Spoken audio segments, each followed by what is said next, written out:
With just a sniff, the little girl discovered the commander was suffused with an aura of death. She said, "Uncle, you're about to die." The commander's face grew unusually grim. Sure enough, the rebels pulled the trigger in the street. The bullet flew straight toward the commander's face. At that moment the little girl pinched her fingers and unleashed her magic. A spectral Taudai phantom roared up at the sky. The dense hail of bullets seemed to lose all momentum. They all fell to the ground. Then the little girl summoned her magic again. A deafening beastly roar surged toward the rebels. The flying sand and stones filled the air, leaving the ruthless commander standing there stunned. In the blink of an eye, the rebels were so shaken that they were severely wounded and fell unconscious. The adjutant, babbling incoherently, was about to declare the girl a monster. Fortunately, the commander reacted quickly. He immediately took the little girl as his daughter. He also ordered that no one reveal what had happened that day. It turned out the little girl was the ancient ferocious beast, a Taotai. She had fled to the human world to escape a natural disaster. Gluttonous as she was, she nearly drove the steamed bun shop out of business as soon as she descended to the mortal world. Now penniless, she could only be chased through the streets by the shop owner. She claimed she had magic that could help the owner chase away bad luck and make a fortune. The owner didn't believe a child's words.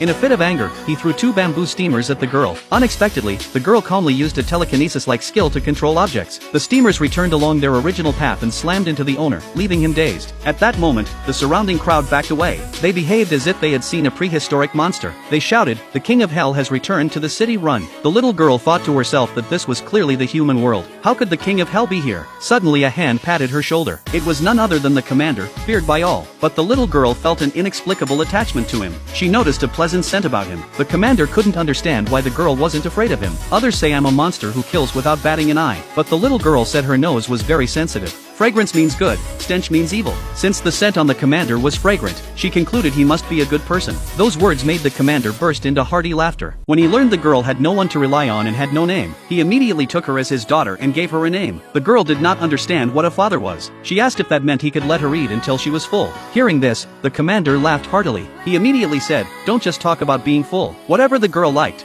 no matter what it was, the commander would snatch it for her. Upon hearing there would be good food, the girl immediately agreed to become the commander's daughter. Just then the girl smelled the aura of death on her new father's body. That was what led to the alley skirmish at the beginning. Seeing that his daughter had stunned all the rebels with a single roar, the commander immediately ordered that the night's events be kept secret. Then he led his men back to his residence. News of the commander's return from battle soon spread through the streets and alleys, and he announced that the girl was to be the sole heir of the commander's household. The commander's father was furious when he saw the newspaper, because in his mind he had already decided the adopted daughter would be the heir. Back then the father had been seriously ill and bedridden. The commander had been away fighting and unable to come home to care for him. The father adopted a daughter on the commander's behalf to bring good luck. Unexpectedly, his illness improved the moment the adopted daughter entered the house. Little did they know the adopted daughter was a person who had transmigrated into the story. In the novel, the commander had only that one adopted daughter. She did not understand why another girl had suddenly